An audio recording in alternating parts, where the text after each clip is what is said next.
जय माँ इंद्राक्षी, जय अम्बे। इंद्राक्षी धाम में दर्शकों आप सभी का हम हार्दिक स्वागत करते हैं। आज के दिन जिन जातकों का जन्म दिवस है, मैरिज एनिवर्सरी है, उन सभी को हमारी तरफ से बहुत बहुत शुभकामनाएं। कई बार हमें यह लगता है कि हमारा भवन कील दिया गया है। जहाँ हम यहाँ रहते हैं, यहाँ कोई कीलन सा प्रयोग हो गया है कि मानो हमारे सारे कार्य, घर के मंगल कार्य, शुभ कार्य, अनेकों प्रकार के जो कार्य सिद्ध होते हैं, वो मानो किसी ने कील दिए हों। सारा कार्य बंद पड़ गया हो, ठप पड़ गया हो, चलता उद्योग व्यक्ति का बंद हो गया हो। तो एक कीलन और कीलन का मतलब के बाद उत्कीलन, उसको खोलना।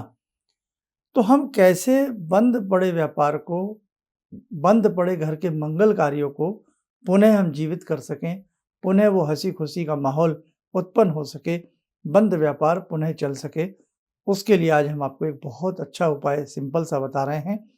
उसे आप जरूर करके देखिएगा, आपको लाभ जरूर मिलेगा। आइए पहले आज का हम पंचांग देखते हैं। 1 मार्च सन 2025 दिन शनिवार, संवत 2081, फाल्गुन मास, शुक्ल पक्ष, तिथि आज द्वितीया है और फुलैला दोज भी इसको कहते हैं। ये बहुत ही उत्तम तिथि अपने आप में होती है। अनेकों प्रकार के शुभ कार्य, विवाह आदि के कार्य, मांगलिक कार्य इस तिथि में सिद्ध होते हैं, किए जा सकते हैं। नक्षत्र पूर्वा भाद्रपद, राहु काल 9 से 10:30, दिशा शूल पूर्व दिशा। अब देखिएगा कि जब हमें ऐसा महसूस हो जाए या आपको अपने आप में लगने लगे कि भाई इसी घर में मैंने बहुत धन कमाया, इसी घर में मैंने बहुत मान सम्मान कमाया, इसी घर में मैंने बहुत अच्छे से अपनी रोजी रोटी को कमाया, इसी घर में मैंने बच्चों को पढ़ाया, बच्चों को अच्छे से परवरिश दिया, इसी उद्योग से, इसी फैक्ट्री से मैंने 4 यूनिट और खड़ी कर ली, लेकिन अचानक न जाने क्या हुआ कि सब कुछ खत्म होने लगा। तो जब अचानक वाली स्थिति आती है, हंसता खेलता परिवार बिखरता है, चलता व्यापार टूट जाता है, तो वहाँ कहीं इस प्रकार की संभावनाएं की जाती हैं। तो सबसे पहली बात तो मैं यही बताऊंगा कि किसी विशेष मर्मज्ञ को अपना हाथ दिखा लें, हाथ की रेखाएं दिखा लें, या आप अपनी कुंडली दिखा लें, जान लें कि कहीं कोई ग्रहों की ऐसी कोई कुटिल चाल तो नहीं है जिसकी वजह से ऐसा हो रहा है। आपके ग्रह भी आपके फेवर में है, आपकी दशा, महादशा, अंतरदशा भी आपकी ठीक से कार्य कर रही है, लेकिन फिर भी ये घटना घटी, फिर भी इस प्रकार के संकटों में हम घिर गए, तो हमें वहाँ क्या करना चाहिए? और यदि कोई आपके पास ऐसे कोई वास्तु वाले अच्छे ज्ञानी ध्यानी हो, तो आप उन्हें बुला लें, तो वहाँ कहीं न कहीं वो नेगेटिव ऊर्जा या इस प्रकार की चीज़ें भी पकड़ में आ जाती हैं। लेकिन देखो भैया, आप चाहे कुछ ना करें, आज जो मैं आपको उपाय बता रहा हूँ, इसे करके देखें, इससे आपको, मुझे लगता है, पूर्ण विश्वास है, आपको लाभ मिलेगा। क्या किया जाए? आप भोजपत्र ले लें। भोजपत्र के साथ-साथ जो कॉमन सामग्री आती है, हवन वाली, कॉमन सामग्री थोड़ी-सी ले लें और उसमें भोजपत्र को काट करके ऐसे मिक्स कर लें। आम की लकड़ियाँ प्रज्वलित करें, आम की लकड़ियाँ, कपूर से, घी से उन्हें प्रज्वलित करें। ध्यान रखें, मंगलवार का दिन हो या अष्टमी हो, चाहे कृष्ण पक्ष की हो, चाहे शुक्ल पक्ष की अष्टमी हो।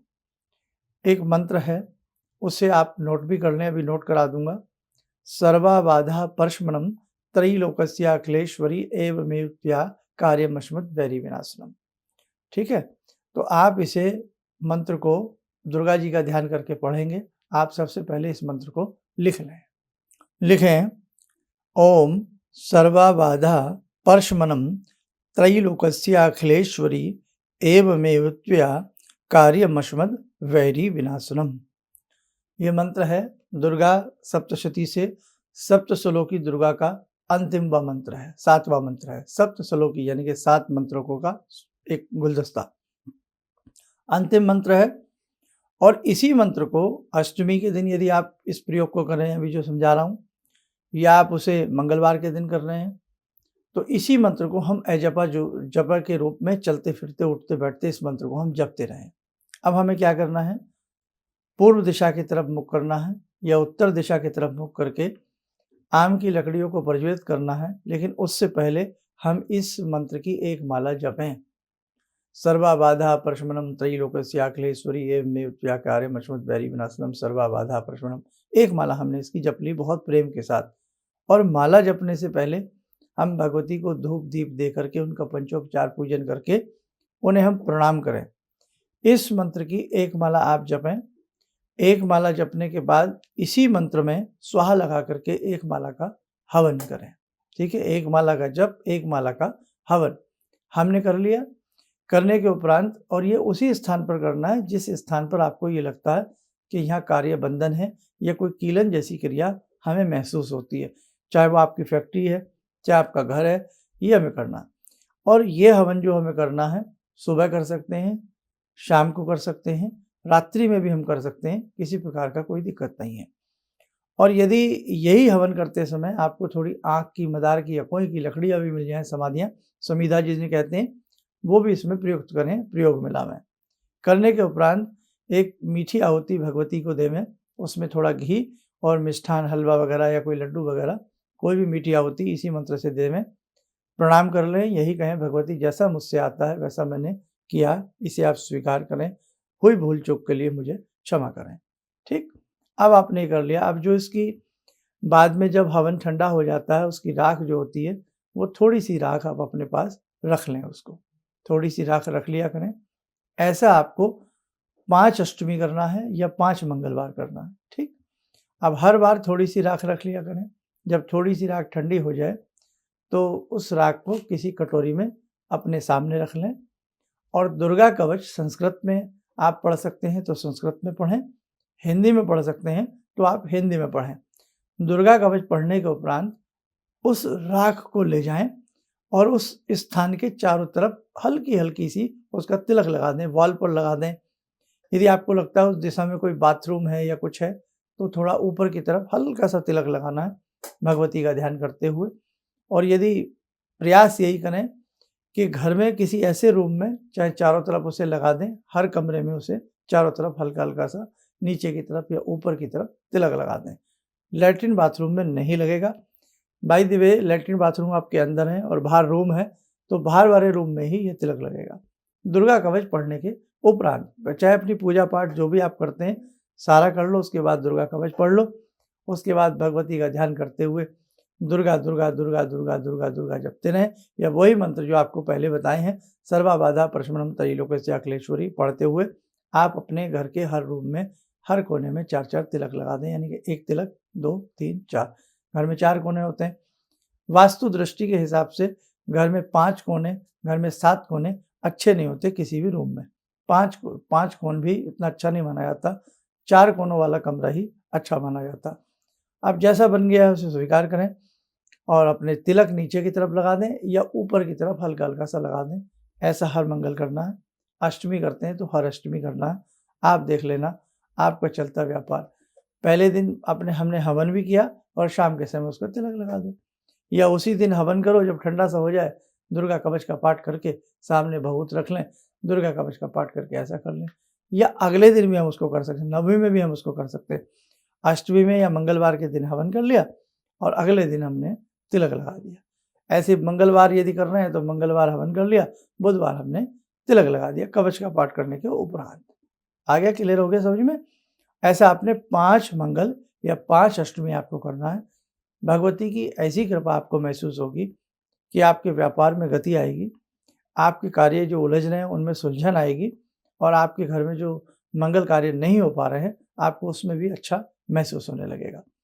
इतना आपको लगने लगे कि नहीं, बहुत कुछ मेरा चेंज हुआ है, गाड़ी का पहिया खिसका है, गाड़ी चली है, तब बेटे इस मंत्र को, सर्वबाधा वाले को, इसी मंत्र को आप कम से कम इस मंत्र की प्रतिदिन के हिसाब से फिर 1 या 3 माला आप करना शुरू कर दें।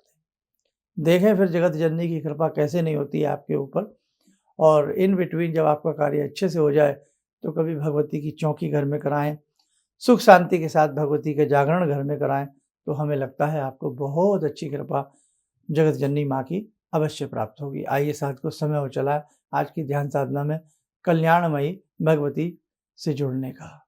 ॐ सिन्दूरारुणविग्रहां त्रिनयनां माणिक्यमूलस्फुरात् स्तारानायकशेखरं स्मितमुखी भापेन वाक्षोरुवां पाणिभ्यामलपूर्णरत्नचषकां रत्नोत्परां बिभ्रति सौम्यां रत्नगटस्थरक्तचरणां ध्यायेत्पराम् अम्बिकां खड्गं चक्रगदेषु चापपरिगान् शूलम्बुशोण्डिं शिरा शङ्खं संदधतीं करे स्त्रीनयनां सर्वाङ्गभूषावृतां नीलासमद्युतिमास्य पाददशकां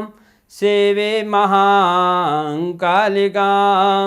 यामास्तो स्वपितैहरो कमलजो हन्तुं मधुं कैटवम् विद्युद्दामसमप्रभां मृगपते स्कन्दस्थितां भीषणां कन्याविहकरवालखेटविलसा धस्ताविरासेवितां हस्तैश्चक्रगदाशिखेटविशिखां चापं गुणं तर्जनीं विप्राणामलिलात्मिकां शशिधरां दुर्गां त्रिनेत्रां भजे। कवच बना लें, ध्यान करें, भगवती का शुभ आशीष हम सबके ऊपर बरस रहा है।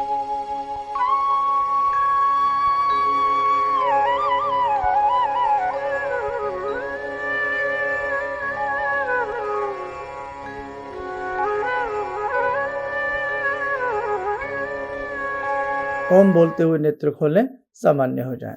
देखो साधकों, भगवती के ऐसे ऐसे दुर्गम सरल दिव्य प्रयोग हैं, यदि हम उन्हें करें तो हमें बहुत अच्छे लाभ की प्राप्ति हो सकती है। आगामी समय में संस्थान की तरफ से और ये जो आप वीडियो वगैरह देखते हैं, इन सब की तरफ से आपको बहुत सारी ऐसी चीज़ें नोट करवाई जाएंगी।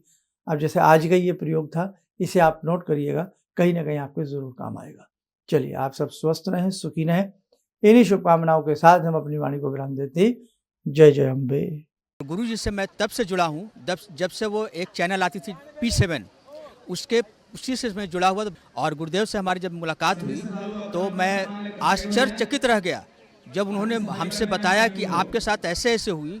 तो मैं इतना आश्चर्य हो गया कि इन्हें कैसे मालूम, और इतना बढ़िया इन्होंने बताया जिसके वजह से मैं आज तक उनसे प्रभावित हूँ। और इनका बताने का शैली वगैरह इतनी बढ़िया है जो हम अपने क्लास के टीचर से भी उतना बढ़िया नहीं समझ पाते थे। ये हमें बहुत पसंद आई। और दूसरी बात कि इनके साथ जितने भी मैं जुड़ा, जब से जुड़ा रहा, जो भी समस्या आई, मैं बहुत ही अच्छा तरह से मेरे सॉल्व होते चले गए। और आज तक मैं उनके आशीर्वाद से मैं बहुत सुखी हूँ। किसी भी समस्या के समाधान के लिए मिले प्रसिद्ध हस्तरेखा एवं वास्तु विशेषज्ञ प्रोफेसर धर्मेंद्र शर्मा जी से। नोट: शिविर में भाग लेने हेतु एवं व्यक्तिगत रूप से मिलने के लिए कॉल करने का समय सुबह 10 बजे से शाम 6 बजे तक। हमारे विभिन्न ज्ञानवर्धक कार्यक्रम देखने के लिए आप हमें अभी सब्सक्राइब करें, बेल आइकन को प्रेस करें ताकि आप देख सकें हमारा कार्यक्रम सबसे पहले। और अधिक जानकारी के लिए फेसबुक पेज को लाइक करना न भूलें।